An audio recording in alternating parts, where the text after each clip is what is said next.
श्री गुरु चरण सरोज रज निज मन मुकुर सुधारि बरनहुँ रघुबर विमल जसु जो दायक फल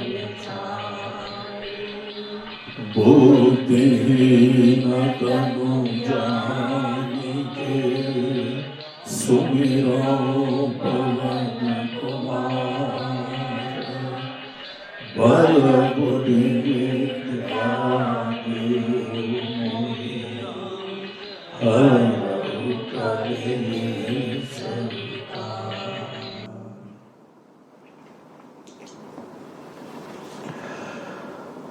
तो हम लोग अपने पिछले प्रवचन में देख रहे थे कि यहाँ पे हनुमान चालीसा के दूसरे दोहे में एक बहुत सुंदर प्रार्थना करी गई है। गोस्वामी जी बोलते हैं कि हे प्रभु, अत्यंत विनम्रता के साथ बुद्धिहीन तनु जानिके। दुनिया हमको कुछ समझ रही हो वो दुनिया की बात है। हम अपने आप को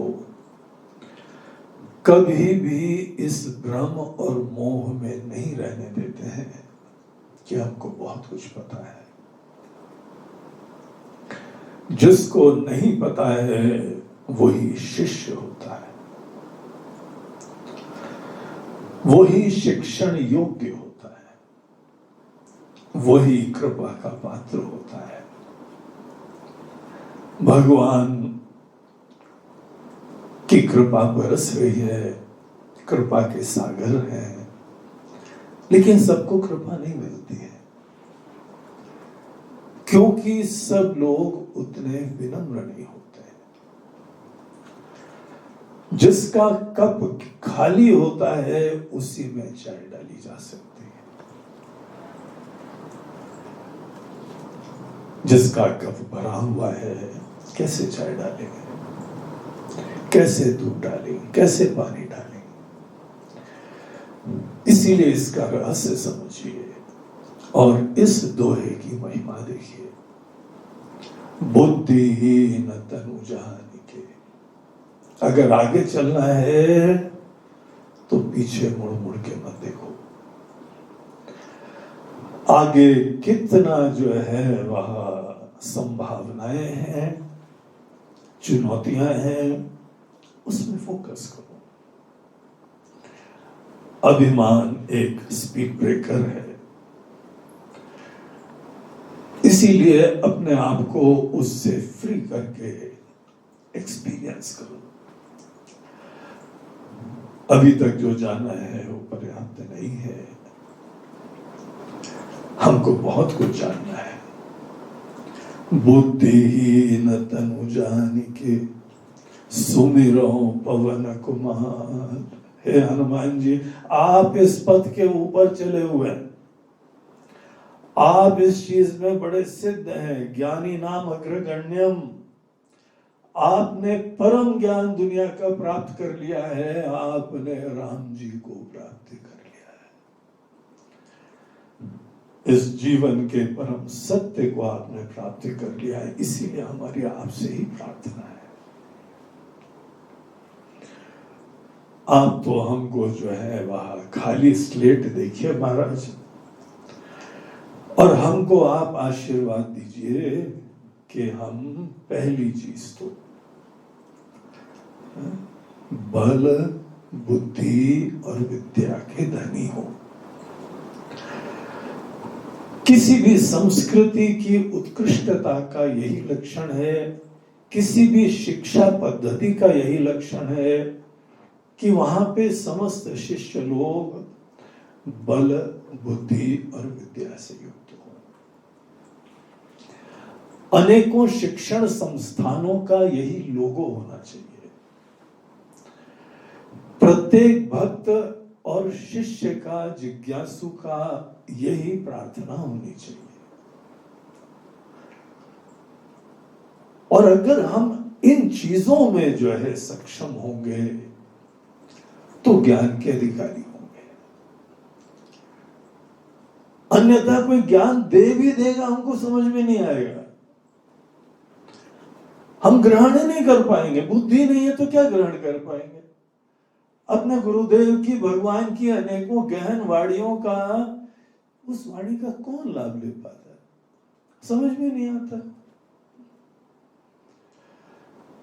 अब एक सज्जन थे, वो कहीं पे साउथ इंडिया के थे, उनको किसी उनके मित्र ने बोला चलो यार तुमको, हम लखनऊ आए थे वो, तो आपको यहाँ का मुशायरा सुनाने जाते। बोला अच्छा क्या होता है मुशायरा? बोला चलो तो।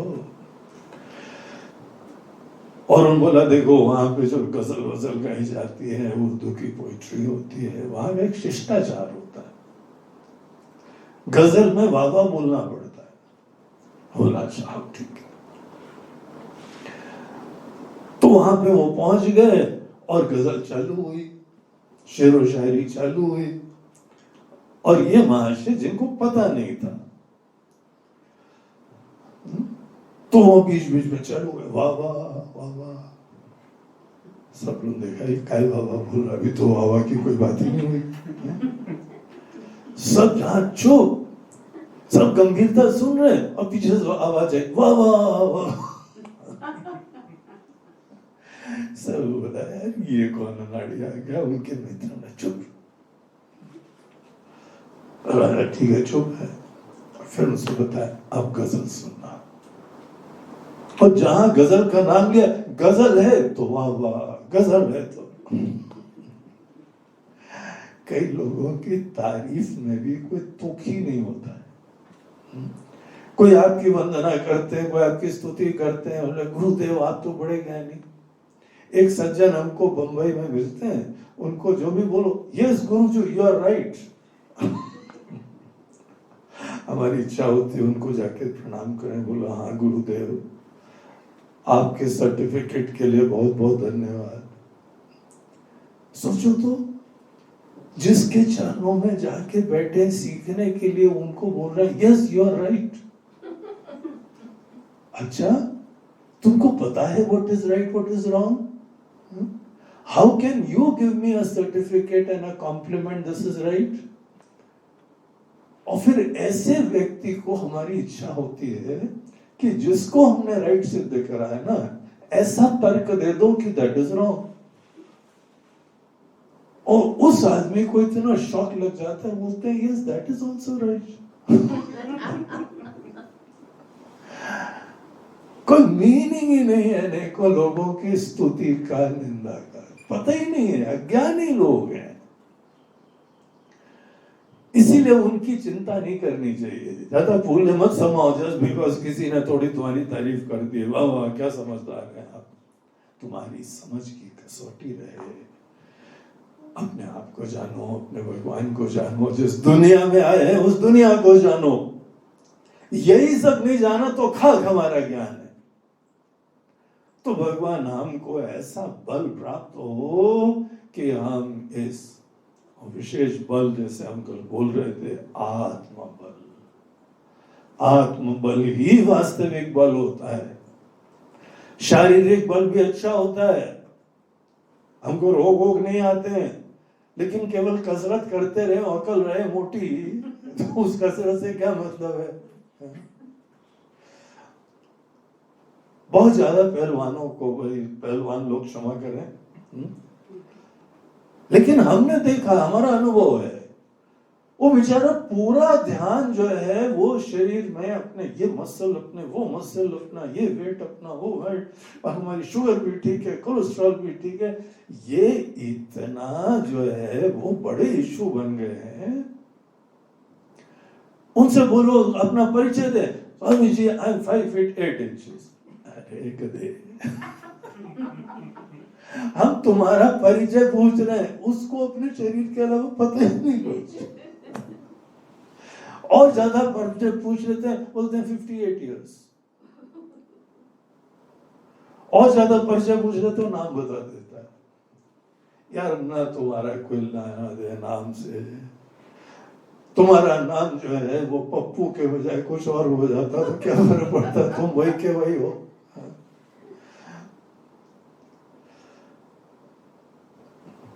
तो इस तरीके से हमको रियलाइज करना चाहिए कि हमारी असलियत हमको पता होनी चाहिए, सबसे बड़ी चीज है। तो हनुमान जी से हम प्रार्थना करते हैं कि बल बुद्धि विद्या। देखिए प्रार्थना कैसी करनी चाहिए, क्या करनी चाहिए, उसका हम लोगों को हनुमान चालीसा में विवेक देते हैं। बोलते हैं निश्चित समझना, अगर ये तीन चीजें तुमको आज प्राप्त हो जाती हैं तो दुनिया में तुमको कोई कष्ट नहीं, संकट नहीं, समस्या नहीं, हार नहीं। समझो, विचार करो। हम बहुत ही सीरियसली, गंभीरता से ये बड़ा वाक्य कह रहे हैं, कोई समस्या नहीं। और इनका प्रयोजन क्या है वो आगे बोलते हुए कहते हैं कि बल बुद्धि विद्या देहु मोहि हरहु कलेश विकार। जिसके वजह से, देखिए हमने बल बुद्धि विद्या मांगी है, इसीलिए बगैर विचारे, बगैर ज्ञान प्राप्त करे हम ये नहीं अपेक्षा कर रहे हैं कि आप किसी आशीर्वाद से, कृपा के पैकेट से, कोई जादू से, चमत्कार से आप हमारे सब विकार दूर कर दीजिएगा, सब क्लेश दूर कर दीजिएगा। हमारे अंदर विकार हैं, क्लेश हैं, बहुत पीड़ा देते हैं। हर व्यक्ति को जीवन में पीड़ा कोई बाहर नहीं दे रहा है, न ग्रह नक्षत्र दे रहे हैं, न आपके कर्म दे रहे हैं, न आपके कोई बाहर के रिश्ते नाते दे रहे हैं, न इस दुनिया दे रही है, न समाज दे रहा है। कोई आपको कष्ट नहीं देता है। पता है कौन कष्ट देता है? हमारे विकार और क्लेश। देखिए ये हमको ज्ञान मिल रहा है, ये पहले दोहे में जीवन के मूलभूत चीजों का परिचय मिल रहा है। जीवन के लक्ष्य क्या है ये हमको पहले दोहे में पता लगा। फलचारी, जिसके वजह से जीवन के चार जो फल होते हैं, धर्म अर्थ काम और मोक्ष, इनको एम करो। केवल धन कमा लिया है अपने आप को सिद्ध मत समझना, अनेकों कामनाएं पूर्ण कर ली हैं अपने आप को सिद्ध मत समझना, थोड़ी बहुत सेवा करी है, अपने सोशल सर्विस करी है, इसे सिद्ध मत समझना। तुमको कंप्लीट जीवन जीना चाहिए, ये सब बहुत अच्छा है। तुम इस दिशा में अनेक तुमने धर्म अर्थ काम के लक्ष्य सिद्ध करे, बहुत अच्छी बात है, लेकिन अभी जीवन अधूरा है। चौथा लक्ष्य होता है मोक्ष, अपने छोटे पने से मुक्ति। हर व्यक्ति अपने अंदर एक छोटा पना रखता है। हमारा जन्म हुआ, हमारा मरण होगा, थोड़े से काल के लिए आए हैं, थोड़ी सी जगह रहते हैं, थोड़े से सामर्थ्य होते हैं, ये सब छोटा पना है। मोक्ष एक वो मनुष्य की संभावना है जो बोलते हैं कि तुम अपने अंदर ये स्वाभाविक छोटे पने से दूर हो सकते हो, और वो जीते जी करना पड़ता है। मरणोपरांत मोक्ष भी नहीं होता है।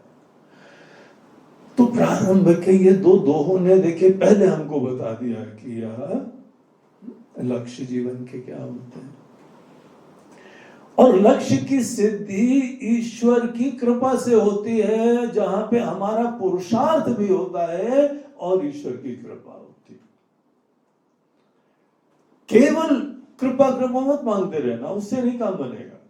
भगवान आप कर दो, भगवान आप हमारे बॉस को ट्रांसफर कर दो, भगवान आप हमारी बीवी का स्वभाव चेंज कर दो, भगवान आप हमारी जो है ना सास को जो है उसे अकल ठिकाने ले आओ।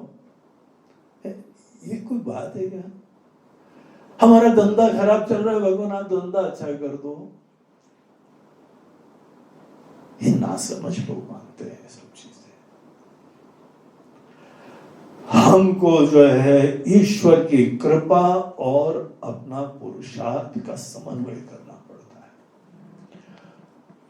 ईश्वर की कृपा के बारे में कभी ऐसा नहीं सोचो कि भगवान की कृपा नहीं आ रही है। जो बार बार ईश्वर की कृपा मांगता है वो आदमी बहुत ही बड़ा पाप करता है। वो जैसे ये कह रहा है कि भगवान की कृपा नहीं आ रही है, कैसी बात कर रहे, शर्म नहीं आती तुमको? राम रस बरसे मन चातक क्यों तरसे, बूंद बूंद में कृपा हरि की अंबर से बरसे। बरस रही है कृपा। अगर कुछ कमी है तो केवल हमारे पुरुषार्थ, हमारी अकल, हमारी समझ, इसमें कमी है। और वो कार्य पूरा करने के लिए गुरुदेव से ज्ञान लेके, उनके ज्ञान से अपने मन को निर्मल करके तब अपने पुरुषार्थ की सिद्धि के लिए मनुष्य प्रवृत्त होता है। वो इक्विप होता है, अधिकारी बनता है। और एक बार इस दिशा में आगे चलना है, वहां पे एक बहुत बड़ी बाधा होती है कि हमारे जो क्लेश और विकार होते हैं वो सतत बाधा उत्पन्न करते हैं।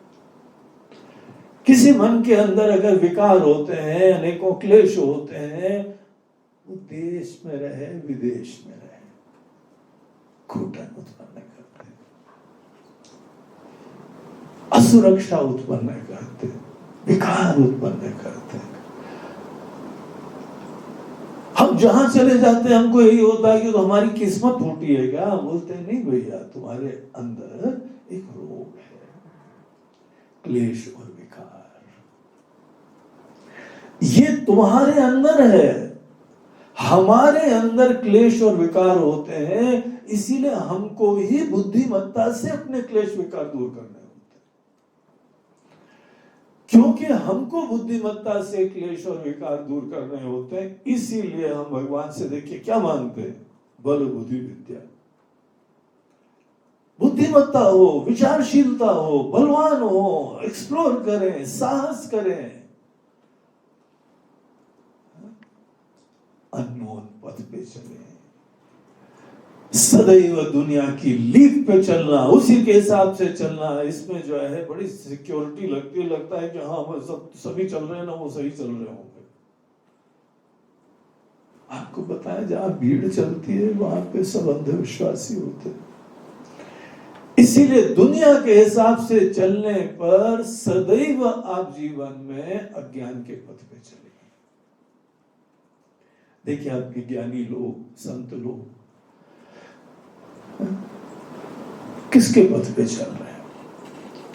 अगर दुनिया के हिसाब से चल रहे होते तो संसारी बने बड़े होते। बस विचार पूर्वक चल रहे हैं, सोच समझ के चल रहे हैं, इसीलिए बल बुद्धि विद्या थे। ऐसी यहां पे प्रार्थना करने के बाद बोलते हैं भगवान दो प्रॉब्लम है जो हमको सॉर्ट आउट करना है। हरहु कलेश विकार। हरहु मतलब शब्द का तो मीनिंग होता है भगवान आप हर लीजिए, आप दूर कर दीजिए। लेकिन यहां पे शुरुआत से ही जिस चीज को हमें प्राप्त करना है या दूर करना है, उसमें हमारे ये कोई धारणा नहीं है कि केवल हमारे अपनी चेष्टा और प्रयास से हो जाएगा। हम चेष्टा जब करते हैं ना, चेष्टा करते हैं तो ईश्वर की कृपा महसूस करते हैं, और हमको फल प्राप्त होता है तो भी ईश्वर की कृपा होती है। वैदिक संस्कृति में कर्म तो हम करते हैं, लेकिन फल कभी भी अपने ऊपर उसका श्रेय नहीं लेते। कर्मण्येवाधिकारस्ते मा फलेषु कदाचन। तुम्हारा अधिकार कर्म में, मजा लो, चैलेंज लो। जैसे गेम खेलते हो ना, टेनिस का, बैडमिंटन का, वो चुनौती का सामना करना, कर्म करना, मेहनत करना, चैलेंज लेना, बेस्ट आउटपुट देना, वो तुम्हारा क्षेत्र है, वो कर्म है। और कहां से रिटर्न आता है, कहां सर्विस आती है, वो कर्म फल है। आएगा तो जरूर रिटर्न। और बहुत ही चैलेंजिंग रिटर्न्स आते हैं। उस समय जो आदमी अपने कर्म पे ध्यान देता है, अपने को एम्पावर करता है, बलिष्ठ करता है, सक्षम बनाता है, कर्म में ध्यान देता है, वो आदमी फल की प्राप्ति का श्रेय सदैव भगवान को देता है। सब भगवान की कृपा से। तो हम यहाँ पे खुद मेहनत करेंगे, हम बल बुद्धि विद्या की प्राप्ति की प्रार्थना कर रहे हैं, लेकिन उनसे बोल रहे हैं हाँ राहु फल आप देंगे, मेहनत हम करेंगे, फल आप देंगे। और जो भी हमको फल प्राप्त हो जाएगा वो हम आपकी ही कृपा देखेंगे। मेहनत के बाद फल की प्राप्ति ईश्वर की कृपा होती है। तो ठीक है, हर लीजिए।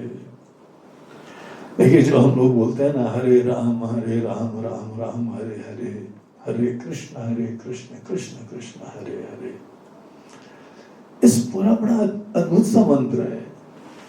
इस मंत्र में कोई क्रियावाचक शब्द ही नहीं है। हरे राम तो वहां पे कोई भी ऐसे सीधे प्रार्थना नहीं है। हरे राम मतलब वो भगवान जो कुछ हर लेते हैं। हे राम जी, हरने वाले राम जी, हरने वाले कृष्ण जी, हाँ चलो बोलो। जैसे एक स्वामी जी हमको बता रहे थे, बोल रहे थे ट्रेन में बैठते हो तो चाय वाला आ गया, उसके बाद कौन सा तुमको बोलना है? चाय वाले को बुला के अब चाय बोला तो स्वाभाविक है चाय दो।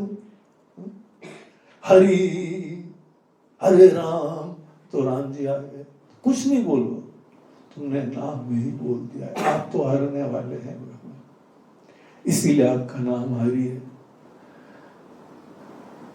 और कोई तुमको जो है प्रार्थना बोलने की जरूरत नहीं। हरि को जब बुलाते हो तो कुछ हरने के लिए बुलाते हो। यहाँ पे कुछ हरने के लिए हम भी बुला रहे हैं। पूरा विचार करेंगे, पूरा ज्ञान प्राप्त करेंगे, पूरा उसकी डिटेल्स में जाएंगे, लेकिन हरने का कार्य तो आगे करेंगे। क्या चीज? क्लेश और विकार। केवल ये दो चीजें जो व्यक्ति निपट लेता है, उसके अंदर कोई बाधा नहीं रहती। जीवन के परम सत्य को जानने के लिए केवल दो ही समस्याएं होती हैं, क्लेश और विकार। अब ये क्लेश और विकार दोनों जो है समझने वाली चीज हो जाती है। इतनी भूमिका बनाई क्लेश और विकार दूर करने के लिए। क्या होता है महाराज जी क्लेश और विकार? क्लेश जो है हराहु क्लेश विकार। क्लेश वो चीजें होती हैं जो हमको पीड़ा देती हैं। वो जो भी निमित्त हमारे मन में होते हैं, जो निश्चित रूप से हमको जीवन में पीड़ा देंगे, उनको बोलते हैं क्लेश। निमित्त है, यही क्लेश है। और विकार क्लेश के वजह से कार्य रूपा होते हैं। इनके बारे में थोड़ा सा डिटेल में और जानना चाहिए। 5 प्रकार के क्लेश होते हैं और 6 प्रकार के विकार होते हैं। पहले विकार के ऊपर विचार करिए। काम, क्रोध, लोभ, मोह, मद, मात्सर्य। मन में बहुत कामना होती तो हम विवल हो जाते हैं, बेचैन हो जाते हैं, शांति खत्म हो जाती है, सब जितना भी स्वर्ग बनाया हुआ सब बेकार हो जाता है। रिश्ते नाते और अच्छे अच्छे लोग, उपलब्धि, किसी काम की नाराजगी, तो मन जो है तीव्र कामना से युक्त है। कामना मतलब अपने अभाव का एहसास और किसी चीज की तीव्र उत्कंठा।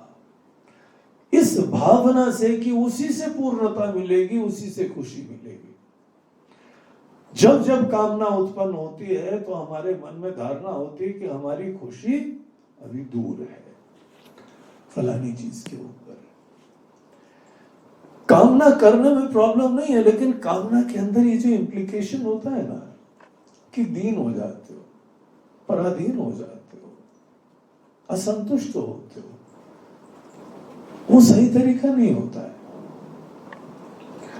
भगवान भी कामना करते हैं, ज्ञानी लोग भी कामना करते हैं।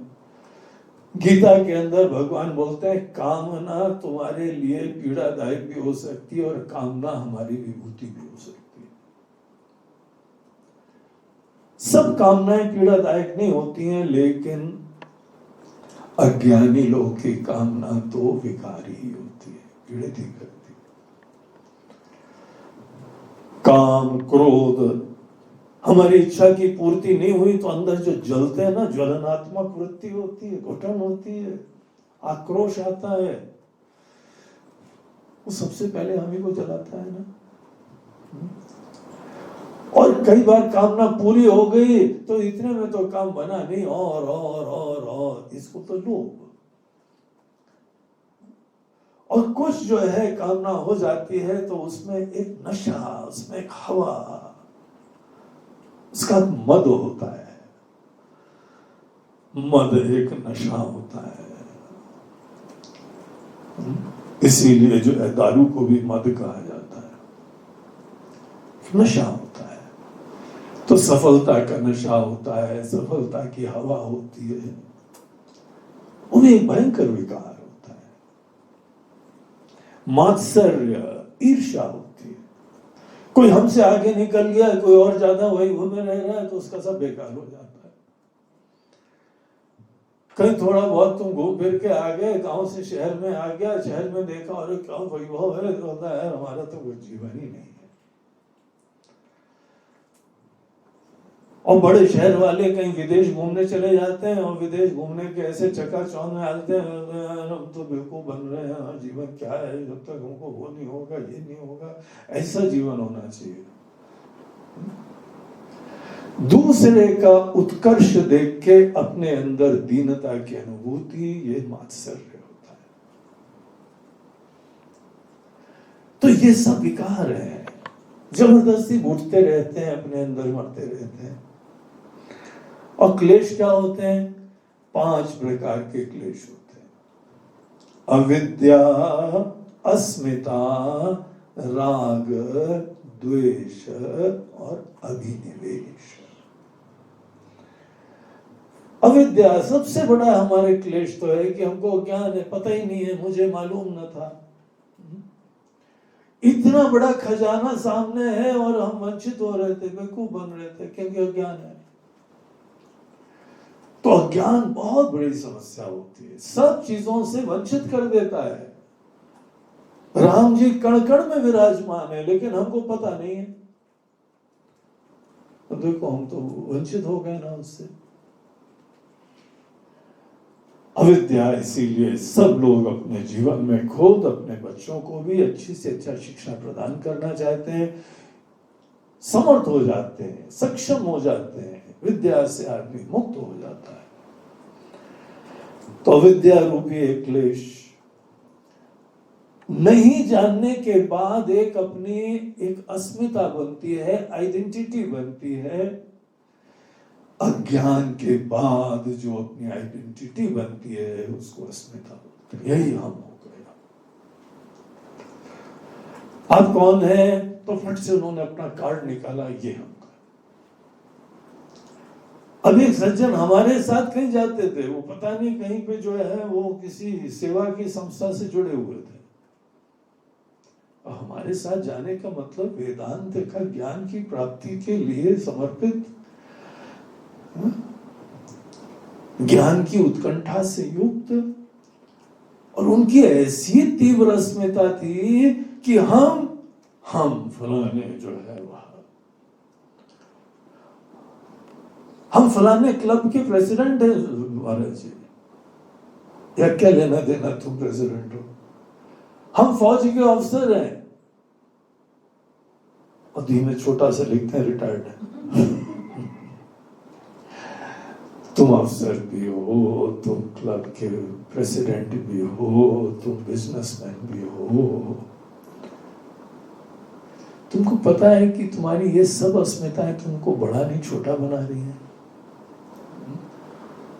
ये बड़ी बुद्धिमत्ता की चीज है, जल्दी समझ में नहीं आती है। जिसको समझ में आ जाए वो बुद्धिमान है। अस्मिता हमको एक संकुचिता देती है, तो इसीलिए अस्मिता को एक इनएविटेबल अपरिहार्य चीज देखा जाता है। लेकिन कोई भी व्यक्ति बुद्धिमान अपने आप को अस्मिता में संकुचित नहीं होने देता है। तभी आत्मज्ञान की चेष्टाएं होती है। जो अपनी लौकिक अस्मिता में संकुचित हो गया या संतुष्ट हो गया, उस आदमी की आध्यात्मिक यात्रा नहीं हो पाती। अस्मिता से तादात्म्य न करो तो आगे बढ़ने की इच्छा भी नहीं रहती। तुम और क्या क्या हो, सोचो तो बहुत कुछ हो। यही हमारे मनीषियों का संदेश है। इसीलिए जहां कोई अस्मिता में अटक गया तो क्या काम से। अस्मिता दूसरा जो है एक क्लेश होती है, राग और द्वेष। बहुत तीव्रता से किसी के ऊपर अटैच हो जाना, निर्भर हो जाना, पराधीन हो जाना। तुम्हारे बगैर हमारा जीवन ही नहीं होगा, बोलते जबरदस्ती अपने जीवन में मुसीबत ला रहे रहते। क्लेश केवल पीड़ा लाते हैं। और किसी के बारे में ये धारणा है कि ये तो बहुत समस्या है, यही पीड़ा देता है, ऐसा द्वेष हो जाता है। और पांचवा जो है क्लेश होता है अभिनिवेश। तीव्र कहीं पे अटैच होके लीन हो जाना, रम जाना, आइडेंटिफाई कर जाना। तो ये राग का परिणाम होता है, अटैचमेंट का परिणाम होता है, द्वेष का भी परिणाम होता है। जब बहुत राग होता है, द्वेष होता है, तो उन चीजों में, उन लोगों में हम रम जाते हैं, आइडेंटिफाई करते हैं। अभिनिवेश किसी चीज को बहुत ही जीवंत कर देता है और वही हमारी दुनिया हो जाती है। तो यहां गोस्वामी जी ये अपने जीवन में एक रियलाइजेशन लाते हैं कि ये क्लेश है, ये प्रॉब्लम के सोर्सेज हैं। तो भगवान हम बल बुद्धि विद्या मांग रहे हैं कि विकार और क्लेशों से मुक्त हो। और हम ये नहीं बोलेंगे कि भगवान केवल आप ही दूर कर दो, हम तो बैठे हैं, हम आपको लड्डू चढ़ा देंगे लाके, हम आपको फल चढ़ा देंगे लाके। तो बोलते तुम सोचते हो क्या भगवान फल के भूखे हैं क्या? तुमको लड्डू कौन दे रहा है भाई देवे? तुमका जो भी अभी तक लड्डू खाए ना, सब भगवान की कृपा से आए हैं। और तुम ऐसे मूढ़ बुद्धि हो कि भगवान को अब तुम लड्डू खिलाने जा रहे हो। कई जगह तो बोलते हैं भगवान अगर ये काम कर दोगे तो 1.25 मन खिलाएंगे आपको। 1.25 शेर, 1.25 मन, 1.25 रुपया। ये पता नहीं 1.25 का क्या चक्कर है। अरे ये सब भगवान ही दे रहे हैं भैया। तो हम लोग भगवान से नहीं बोलेंगे केवल आप कर दो, हम तो बैठे हुए हैं। एक सज्जन बोलते हैं गुरु जी आपको गुरु कर लिया है, अब निपट लेना। मैं बोला अच्छा यार, तुम तो हमको याद दिलाते हो कि स्टेशन पे गए, बोला कुली, अब कुली कर लिया है, तुम सामान ले आना किसी तरह से, निपट लेना। अगर हम ही को सामान ले जाना हो, हम ही को अपना बोझा ढोना हो, तो काय के लिए कुली करेंगे हम? अगर महाराज हम ही को विचार करना है, साधना कर रहे, तो काय के लिए गुरु करा हमने? तो गुरु तुम्हारे जो है ना वहां बैठ के तुम्हारे घर में ऑपरेशन करे, तुम तो खाते रहो, पीते रहो, मस्त रहो, विकारों में रहना, क्लेशों में रमते रहना, और गुरु जी ऑपरेशन करें क्लेश और विकार रूपी ट्यूमर दूर कर रहे हैं तुम्हारा, और तुम एनेस्थीसिया में भी नहीं हो तुम। गुरु लोगों का काम काफी डाइसी है। Without anaesthesia, without operation theatre, without any cooperation from patient, तो भी हमको तुम्हारा ट्यूमर और कैंसर और इन्फेक्शन दूर करना है। जय हो, जय हो, जय हो। ऐसा तो उम्मीद करते हो। आपको आश्चर्य होगा, कई लोग करते हैं, लेकिन उनमें से हमारे गोस्वामी जी नहीं। बोलते हैं भगवान हमको हमारे गोल्स पता है, अपनी प्राथमिकताएं पता है, हमको हमारे मन से क्लेश और विकार दूर करना है, उसके लिए हमको इक्विप होना है बल बुद्धि विद्या से, और यही हमारी प्रार्थना है कि आप हमको यही चीजों में सक्षम और समर्थ बनाइए, फिर हम चीजों में पूरा ध्यान देंगे। विकार और क्लेश हमारे ज्ञान से होते हैं, इसीलिए हमें को दूर करना है। ये प्रारंभ है हनुमान चालीसा का। किसी ने कल्पना करी हनुमान चालीसा में क्या कुछ कहा जा रहा है? हम लोग मैकेनिकली पाठ करते रहते हैं, हनुमान जी हमको बहुत अच्छे लगते हैं, हनुमान चालीसा का हम डेली पाठ करते हैं, कभी मन में आया ये सब? देखो ना समझी से इतना तुम हीरे वाली चीज पढ़ रहे हो, बोल रहे हो, तुमको मन में पता ही नहीं क्या तुम बोल रहे हो। इसका अर्थ के साथ अवश्य प्रार्थना करनी चाहिए। अब अगली बार आप यही दो दोहे पढ़ें, इन सब अर्थ को लाइए, आपको आशीर्वाद मिलना प्रारंभ हो जाएगा। अभी तो ये श्री गणेश है, अब आगे आगे देखो होता है क्या। अगले ही जो है दो दोहों के बाद हनुमान चालीसा का श्री गणेश होगा, तो वो फिर हम लोग